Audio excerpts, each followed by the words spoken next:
கிறிஸ்துவுக்குள் பிரியமானவர்களே, இந்த நாளுக்கான தினசரி தியான வசனம் மத்தேயு எழுதின சுவிசேஷம் 10வது அதிகாரம் 7வது வசனம். மத்தேயு 10:7, மேத்யூ 10:7. போகையில் பரலோக ராஜ்யம் சமீபத்திருக்கிறது என்று பிரசங்கியுங்கள். கர்த்தராகிய இயேசு கிறிஸ்து ரொம்ப தெளிவாக சொல்லி கொடுத்தார். என்ன? பரலோக ராஜ்யத்தை குறித்து பிரசங்கிங்க. ஆனால் இன்றைக்கு நம்ம கேட்கிற ஒரு பிரசங்கம் எப்படி இருக்கிறது? ஒரு நிமிஷம் நீங்கள் சுய சோதனை பண்ணுங்க. பரலோக ராஜ்யம் சமீபமாக இருக்கிறது. அவர் பிரசங்கம் பண்ண சொன்னது பரலோக ராஜ்யத்தை குறித்து. நம்ம மத்தேயு 3வது அதிகாரம் 2வது வசனத்தை பார்க்குறோம். யோவான் ஸ்நானகன் என்ன வனாந்தரத்தில் என்ன சொல்கிறாரு? மனம் திரும்புங்கள், பரலோக ராஜ்யம் சமீபத்திருக்கிறது. பரலோக ராஜ்யம் சமீபத்திருக்கிறது. அப்போ ராஜ்யத்தை குறித்து பிரசங்கிங்கள் என்று சொல்லக்கூடிய ஒரு காரியம் தான். என்னுடைய ஒத்த பகுதி லூக்கா 9வது அதிகாரத்தில் 2வது வசனத்தில் என்ன சொல்கிறாரு? தேவனுடைய ராஜ்யத்தை குறித்து பிரசங்கிக்கவும் பிணியாளிகளை சொஸ்தமாக்கும் அவர்களை அனுப்பினார். அப்போ என்ன? தேவனுடைய ராஜ்யம், பரலோக ராஜ்யம் எப்படிப்பட்டது, தேவன் எப்படிப்பட்டவர் என்று சொல்லக்கூடிய ஒரு காரியத்தை தான் கர்த்தராகிய இயேசு கிறிஸ்து மிக மிக தெளிவாக சொல்லி கொடுத்தார். அவருடைய ஓமானங்கள் எடுத்து பாருங்கள். மத்தேயு 13வது அதிகாரத்தில் சொல்லப்பட்ட 8 ஓமானங்களும் பாருங்கள், பரலோக ராஜ்யத்தை குறித்தது. இந்த பரலோக ராஜ்யத்தை குறித்து நம்ம நிறைய பிரசங்கங்கள் சொல்லி கொடுத்துருக்கோம். காரணம் என்னென்னா, அதைத்தான் கர்த்தராகிய இயேசு கிறிஸ்து பிரசங்கிக்க சொன்னார். அதைத்தான் நம்ம மிக தெளிவாக மற்றவர்களுக்கு சொல்லக்கூடிய ஒரு காரியத்தை நம்ம சொல்லி கொடுக்கணும். இப்போ நீங்கள் நல்லா யோசிங்களேன். கர்த்தராகிய இயேசு கிறிஸ்து ஒரு 3 வருஷம் இந்த அப்போஸ்தலர் கூட இருந்தார். அவங்கள உயிரோடு இருக்கும்போது நீங்கள் போய் பிரசங்கங்கன்னு பண்ணுங்கன்னு சொன்னார். பண்ணி முடிச்சுட்டு அவர் மரித்தார். மரித்து உயிர் தெழுந்த பின்பு மறுபடியும் என்ன பண்ணுறாரு? ஒரு 40 நாள் அவர்களோடு இருக்கிறார். நீங்கள் யோசிச்சு பாருங்கள். இப்போ யாராவது ஒருத்தவங்க நம்ம எங்கேயாவது போகிறோம், நம்ம பிள்ளைகளுக்கு ஏதாவது சொல்லணும்னா கடைசியாக என்ன இன்ஸ்ட்ரக்ஷன் சொல்லுவோம்? நீ மறந்துடாத, வீட்டை போட்டு மறந்துடாத, இதை செய்ய மறந்துடாத, இதை செய்யின்னு சொல்லுவோம் இல்லையா? அதே மாதிரி இயேசு கிறிஸ்து தன்னுடைய அப்போஸ்தலருக்கு என்ன தெரியுமா சொல்கிறாரு? அப்போஸ்தலர் நடவடிக்கைகள் 1வது அதிகாரம் 3வது வசனம் பாருங்கள்.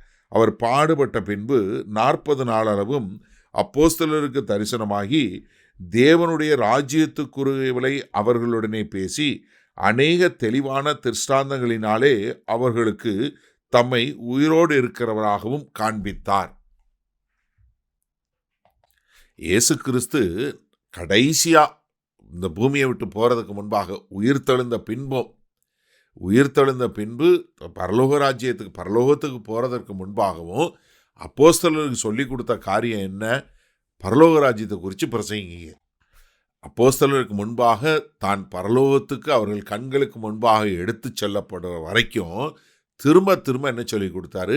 பரலோக ராஜ்யம் சமீபமாக இருக்கிறது, தேவனுடைய ராஜ்யம் சமீபமாக இருக்கிறது, அந்த தேவனுடைய ராஜ்யத்துக்குள்ளே வர வேண்டும், அதற்கு மனம் திரும்புங்கள் என்று சொல்லி மக்களை பரலோக ராஜ்யத்தை குறித்து பிரசங்கிங்க என்று சொல்லக்கூடிய ஒரு உபதேசத்தான் கர்த்தர் அப்போஸ்தலருக்கு சொன்னார். அதனால தான் ஆதி திருச்சபையும் சரி அப்போஸ்தலர்களும் பரலோக ராஜ்யத்துக்கு அடுத்தவைகளை குறித்து பிரசங்கித்தார்கள். சரி, இதனால் இந்த வசனத்தை நம்ம எப்படி எடுத்துக்கொள்வது? நன்றாக சிந்திச்சு பாருங்கள். இன்றைக்கு நம்ம கேட்கக்கூடிய செய்திகள் பரலோகத்துக்கு உங்களை ஆகாயப்படுத்துவதோ, பரலோகத்துக்கு அடுத்த காரியங்களை இந்த பூமியில் எப்படி செய்ய வேண்டும் என்பதை குறித்து இருக்கிறதா, இல்லை பூலோக காரியங்களை குறித்ததா இருக்கிறதா?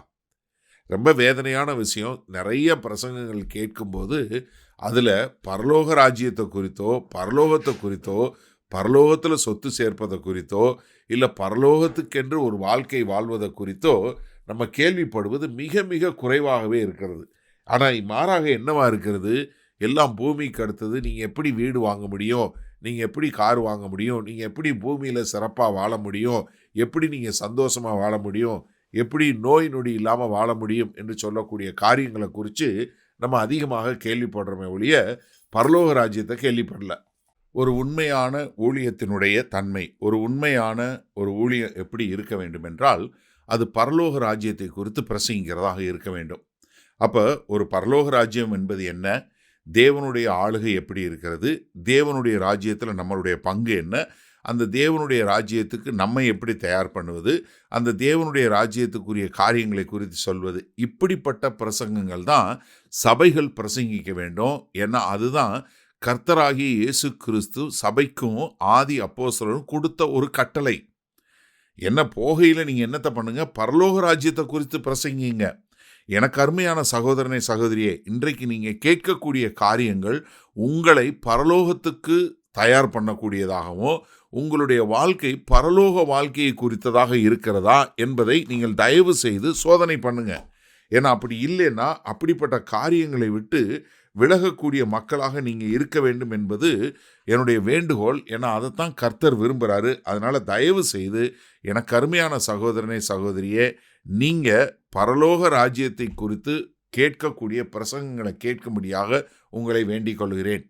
மகா கிருபையும் இரக்கம் நிறைந்த எங்கள் அன்பின் தகப்பனே, இதோ அந்த அருமையான நல்ல நாளுக்காய் நன்றி. இப்போதும் ஆண்டவரே, இந்த பரலோக ராஜ்யத்தை குறித்து பிரசங்கிங்கன்னு சொன்னீங்க.